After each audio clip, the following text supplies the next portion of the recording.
Hi, this is Sam Collins of the American Acupuncture Council, and welcome to our monthly show on issues according to acupuncture, things that affect acupuncture. As your malpractice carer, we want to make sure you're as successful as possible, and we do several things. Of course, we do our seminars, our network, and our digital coding, but we also provide this program with the goal of trying to just give information for practitioners to help aid your practice, to help continue to build your success, and to enjoy what you're doing as a licensed acupuncturist. So this month, we brought someone in I think is a unique topic, and something that often is not thought of about dealing with our patients and just their personality. So we have Jay Sordean, a licensed acupuncturist that has written an article on something called personality science in a clinical setting. He writes for Acupuncture Today, as I do.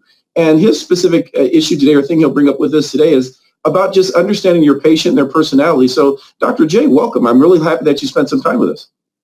Well, thank you so much, Sam. I've taken many of the insurance workshops that you do. They're fantastic. Again, I'm an AAC member, had the malpractice policy 25, 30, I don't know how long, but a lot of years, and you guys have provided lots of service for me. So I'm very happy to be here today. Well, thanks. So let's make sure everyone knows your background. So, I know you've been in practice quite a long time. So give us a little bit of your history, how long you've been an acupuncturist. All right. Well, in 1983, I moved from Philadelphia, where I was translating Japanese research on cancer for the National Cancer Institute, to California, because back then there were very few states where it was legal to practice acupuncture. So I passed the exam in December 1983 and became licensed then. And back then, the exam also included a real person. You had to actually locate points on a real person. Of course, there were the other issues. There's the acupuncture and the Chinese herbs that were part of the exam. But even back then, when we became licensed, we were certified acupuncturists, so we were CA. But later on, the profession, we all worked and changed it to licensed acupuncturists, so that's where we are today. Oh, fantastic. So you've been around a while. So now the thing being that you've been, 35 plus years, what would you say are the things that you have found important to the success of a practice? Well, having a broad knowledge of what's going on is very important. One of the things that I've also noticed over the years is we have so many more schools. We went from 13 to 50. We have a broader insurance coverage. And again, taking classes on how to deal with insurance, if you are dealing with it, very, very important, because there's always changes going on. There's twists and turns that occur. Now, in California, we're part of we're qualified medical evaluators as well in the workers' comp system. And so that's something that has changed over the years. And for those who want to do it, it's complicated. It's changed over the years. But I think that's a good area to go into if you can. And also, with respect to practice, I think it's important to charge fees that cover your costs plus a little extra. And I've noticed over the years, there are some insurance plans that still cover sufficiently for the different codes, the acupuncture codes, that are, they actually recognize the professionalism and the expertise that we have. And there's a lot of others that are just undercutting things. So that's been an issue for me. I think actually the 97810, compared to 1983 when I first started, it should be at least $125 from my experience. And a lot of the things that people are charging now are the same rates that were in 1983. And so I think you need, number one, is to charge sufficiently to recognize your professionalism and also to make a living. Now, getting into the other issues, there are three areas. One is marketing. One is patient retention and getting good treatment results, and communication. Those are three key areas every practitioner needs to focus on in order to have a thriving practice and successful with their patients. And so of these three, I think communicating with the patient is one of the key elements, because it has to do with marketing and it also has to do with treatment results.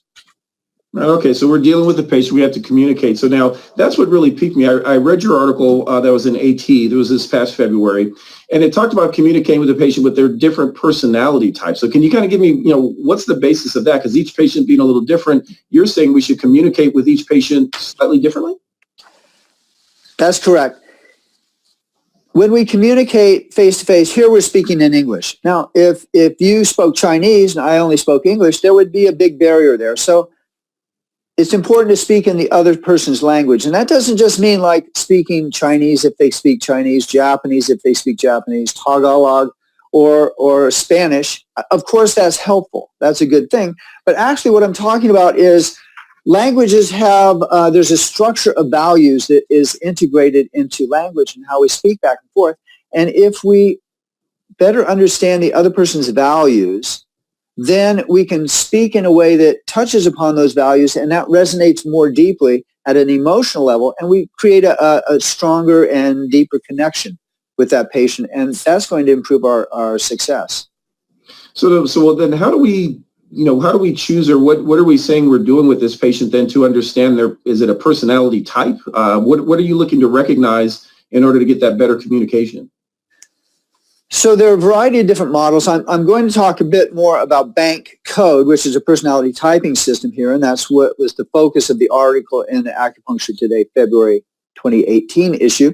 But there are things like neurolinguistic programming also. Some people may know about it, some may not. It's NLP abbreviated.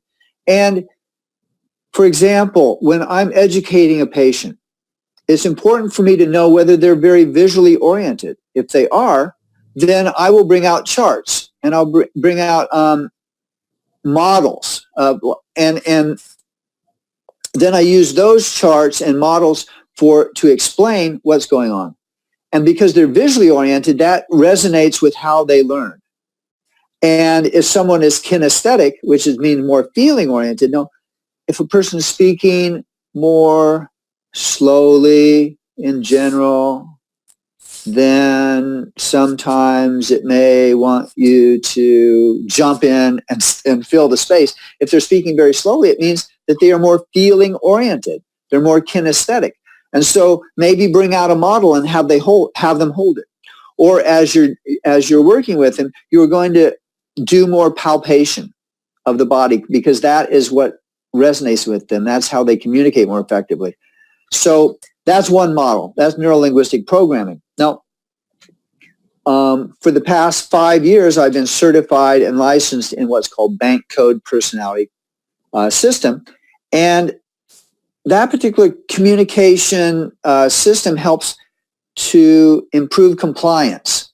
In other words, if I speak using their personality type versus the one I might normally do, then they're more likely to follow the treatment plan. They're more likely to buy in to my analysis of what they need. And so if it's like 2 treatments a week for 18 weeks, then they may go, whoa. But if I couch it in the terms of the values that they hold, then they will be more likely to follow through on it.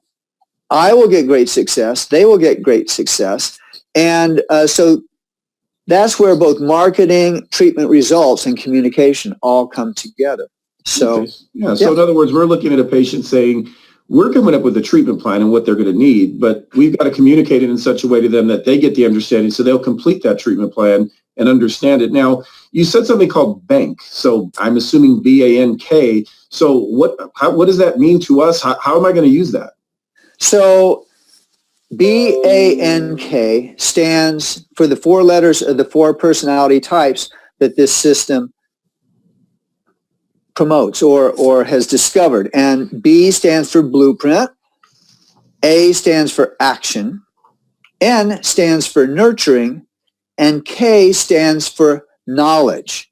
And this particular system called B.A.N.K code was developed by a woman whose name is Sherry Tree. Now, she was in multi-level marketing and real estate and things of that nature. And when she was trying to get her teams together, she went through all kinds of personality testing programs, myers-Briggs and DISC and things like that. And she tried those to see if she could improve her ability to sell or persuade others that coming into this MLM was a good thing. And nothing seemed to work. She kept messing up. She just didn't make more money. And so what she did, she started figuring out, well, she said, what are my mess ups? Where did I make a mistake? How would this person have bought into the system if I had approached it in a different way? So she reverse engineered that information and came up with these particular what are called value cards or personality types. And so that's what this is. It's a system that originally was created in order to better persuade people to buy into a win-win situation. And that's what we're all about, is having a win-win situation in our clinic. So our desire to help people is fulfilled, and their desire to get solutions to their problems are also fulfilled. Okay, so the one thing I find for acupuncturists that's difficult is obviously acupuncture works well, but often just getting people convinced and understand it and do enough treatments in order to resolve it. So that's certainly where the treatment plan comes in. So now you said that the B is for blueprint. So what does that mean, a blueprint? Is that a personality type that we would do different for a person with a blueprint than an action, or am I misunderstanding? No, that's exactly correct. So there are 4 personality types, and there's a set of cards that we use that is one way that we can analyze that person's personality type very quickly. So, for example, when a patient first comes in, I have them fill out a health history questionnaire form, and then I hand them the 4 cards, and I say, do me a favor, take a look at the information on these 4 cards, and then sort them according to what's most important to you on top to least important on the bottom. This is a fun thing to do, and it's going to help me improve the way I communicate to you. Now, in that invitation to them, we're actually touching upon all 4 personality types. So no matter what type they are, something's going to resonate and they're going to do it. And it's very, very fun for people to do this pretty much. And depending on how quickly they do it, that may be a clue as to what personality type is the top or the bottom. So you ask about the blueprint type.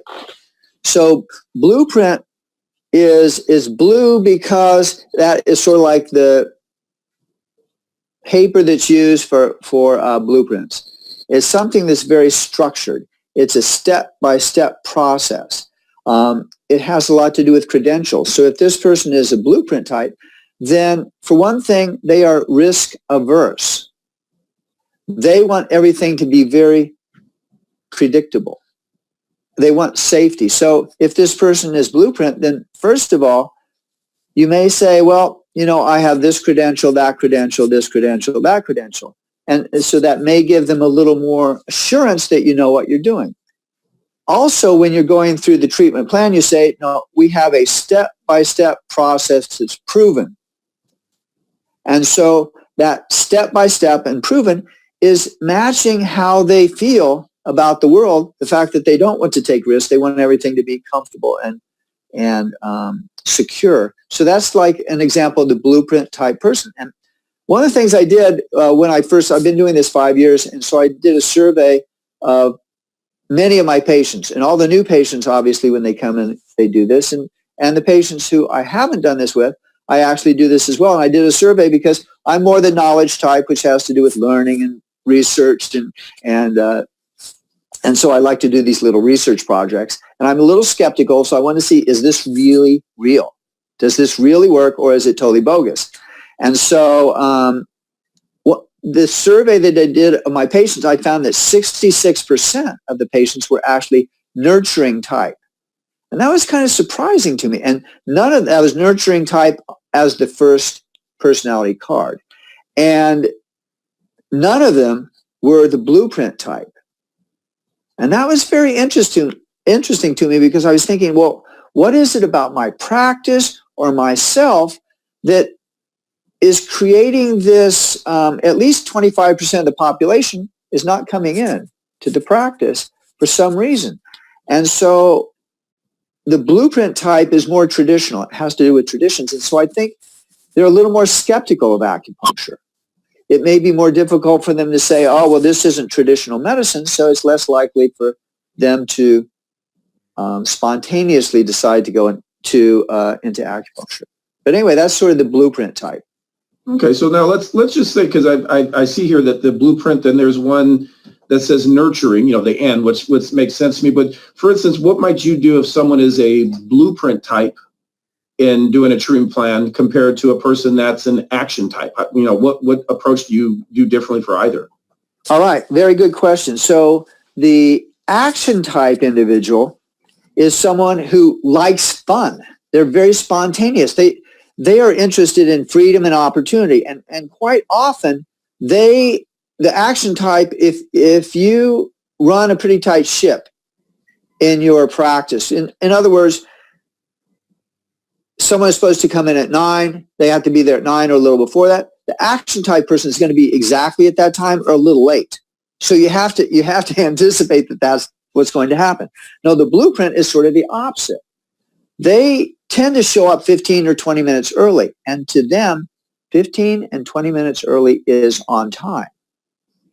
So if you, for example, it's happened to me, I have some people who are blueprint as the first type in the practice, and if I schedule them after my lunch break, so for example, I'm out from 1 to 2, if they're scheduled at 2, I make it a point to be back at 20 till 2 because they're going to be there waiting.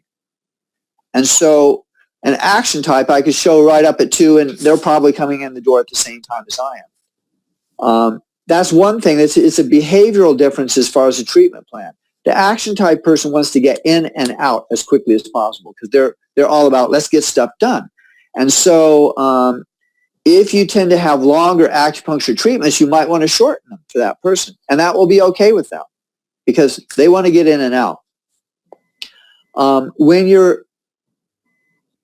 If you have, like for example, some people do like a 4-day report or a 3-day report process, where at the end of the 3 days to 4 days, they will present the treatment plan to the patient. Now, as a knowledge type person, myself, I like lots of information. I make decisions based on a lot of information.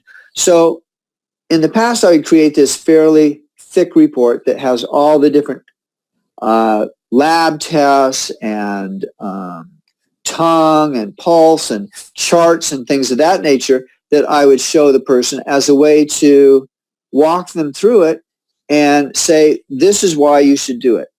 Now, for an action type person, that's a deal killer. They just want bullet points. So like once I learned this, I found out some patients were action types. I would have this big report. And I'd say, here's the report. We could go through it in detail if you like, or we can just cut to the chase. And they would say, cut to the chase. I just how much is it going to cost and how long is it going to take? That's the action type person. So modifying the approach in presenting the treatment plan is very important depending on the person's personality type. Okay, I like that. So in other words, we're taking a look at each patient individually, obviously, to treat and get rid of their condition, but also how to approach them, because often getting them to understand the care is probably the biggest hurdle for them to get better. So now the other one we have here, you said knowledging. What about a nurturing type? So that's the N. So a nurturing person, what is that person like? So the nurturing individual is someone, so I know that we didn't, one thing that people could do now if we have time, like a minute or two, they could take out a piece of paper and a pen, and they could sit and just sort of brainstorm in their own head, what are the values that they have that really drive them? Why are they an acupuncturist? What is important to them in life? And if they want to sit there at this moment, they could sit there and just with the piece of paper and sort of brainstorm a little bit, writing down these things that are very important to them. What motivates them? It could be their family. It could be money. It could be service to humanity. It could be, I don't know, all those different things. So if people are writing those things down at this moment, that will be helpful because later on we are going to actually give people the opportunity to do their own bank code analysis as a gift from me. And then they can compare what they wrote down spontaneously with what they ended up with. So what I'd like is for people to continue writing for like another 15 seconds, just brainstorming. And you don't have to worry about what it is. Don't judge yourself. Don't say, oh, this is good or bad, because none of these values are either good or bad. They just are. So for example, now you can set your paper and your pen aside now. And so let's talk a little bit about the nurturing. So the nurturing is this orange card, and it's orange because it's like a sunflower. Now, the values that the nurturing person has are related to relationships. And so community and charity, harmony, morality, these are all key terms and values that a nurturing type person will be attracted to. And that's why they would say, this is my primary type, is the nurturing type. So the nurturing type tends to be more oriented about serving other people. And it's a heart-to-heart connection, and relationship is what is going to sell them on the process. So here, many acupuncturists are very service-oriented. And again, I mentioned in my practice, 66% of the people coming into my practice had nurturing as the primary personality type when we did that, when they did the cards. So the nurturing type person is always thinking, how can I help somebody else? Now, on the other hand, it may be that they may not be taking care of themselves very well. They will tend to spend money on other people, and they won't spend it on themselves. So one of the ways that I approach the treatment plan for them is saying, listen, I know that you are taking care of, for example, your grandchildren, and your daughter depends on you for advice. And, you know, it's very important that you will be there for them long into the future because they really depend on you. Is that true? And they'll say, yes, that's true. They do depend on me. Well, from that standpoint, you need to take care of your own health. I'm speaking to the nurturing person now. You need to take care of your health so that you can be there to help them in the future. So when I understand the values of the nurturing person, which is service to others, then I can give that treatment proposal to them and treatment plan and say, the reason why it's important for you to do this, and I know maybe you don't want to spend money on yourself, but you have to invest in yourself so that you can be there to take care of others in the future because they depend on you. Is that not true? Don't you want to be around to take care of these people? So that's how the nurturing person is best approached in order to actually follow through because they probably won't spend the money otherwise on themselves. Okay, so this is a good, so we're breaking down kind of 4 basic groups, but kind of understanding our patient and communicate. That's correct. We have, probably a little bit more nurturing. I think that is, just thinking of that in general. I think more people I know probably fit that, but I definitely know a few action patients. So now when a patient comes in, then you do this only with the cards. Is there any way, do you ever, or how'd you start? Did you start just by kind of doing it in kind of just a free form and then decide to use the cards to help, get a little bit more specific? Over the past 5 years that I've been doing it, B.A.N.K code has been around maybe 7 years. When I first got it, the cards were much larger. They were like very large index card size. And they gradually made them smaller so it's easier to carry in your pocket. But there is also an online version, which is very handy. It's called B.A.N.K Pass. And so at this point, I think it'd be great to offer all of our participants, all the people on this webinar, to go to four-cards.com, which is 4 with a little dash cards.com. So people can go on their cell phones, people can go on their computers, and they go to 4-cards.com. And that is a website. At the top it says B.A.N.K. So they click on that, and that will take them to the online program called B.A.N.K Pass. And B.A.N.K is the Blueprint Action Nurturing Knowledge, and PASS is Personality Assessment Success System. So on your computer or on your cell phone, you go down to the bottom, and there are the 4 cards, and you read the information on the 4 cards, and then you sort the cards. You just take your finger or your mouse, and you move them around on the screen until it says first priority, second, third, fourth. Once you've got those figured out, then you press submit the cards at the bottom, and you enter your name, and you enter your phone number, and you enter your email twice, which is most programs, they want to make sure the email is correct. And then there's a drop-down menu as far as where are you located. Now that seems to be the trickiest thing because it's a drop-down menu, so you just have to choose, and then you press done. And then it should say DRJAY, Dr. J, under the access code. Typically, if you were just going in off the internet, if you didn't have my code, it cost $97 for this analysis. But because you have my code, it is a free gift from me. So once you do that, you press it, and on the screen, you will see your analysis of your primary code. And you will get an email as well. Now, what's interesting about this is most people love it, and people can go ahead and do that. And I'd like you to take a look and compare what you have in your own bank code personality analysis to what you wrote down on your values on that sheet that we just spent a little time doing brainstorming, and see how consistent that is, because I think you'll find it is quite consistent. Now, once you find out your own primary personality type, or second, then you can assume that that is how you operate in the world pretty much automatically. And that can be a problem. If you're a nurturing type, then you're going to nurture people, but you might neglect money. And if you're in an acupuncture practice, money, you have to have cash flow for it to operate. And you might be neglecting the money side of things. So knowing something about your personality will also give you clues to the areas you need to increase and improve upon.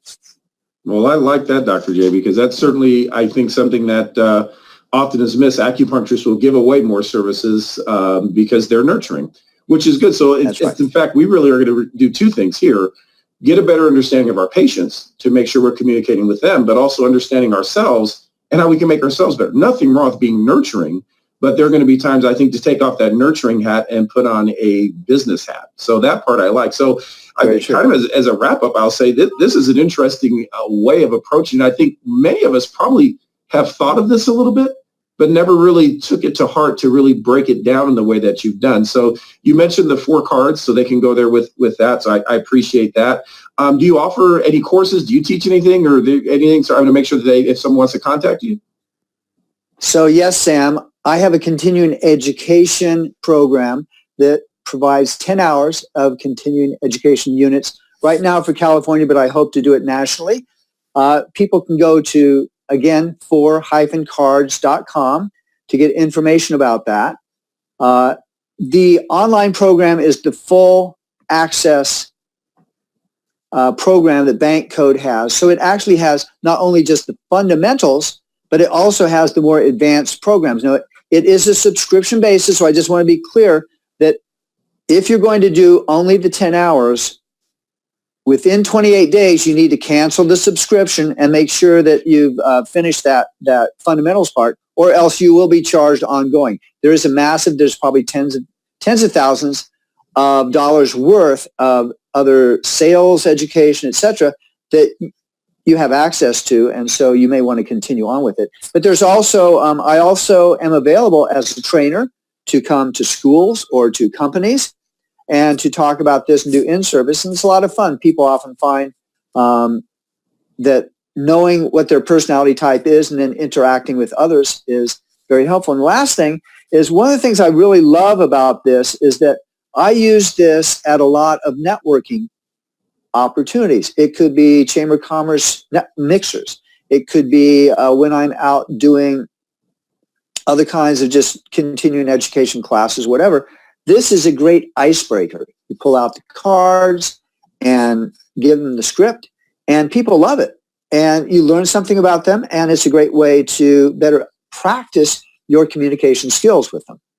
Oh, fantastic. Well, Dr. J, I appreciate it. I think this was it was very enlightening to me, and that's what made me excited to hear about it. I want to encourage everyone to take a look at your own personality of your patients, because, of course, your success, our success. As your malpractice care, American Acupuncture Council, we're here to support you. Don't forget, we do offer our own continuing education courses. We do offer specifically for billing, coding, documentation, new coding, and all the things updates. You're probably going to see some emails that have come out.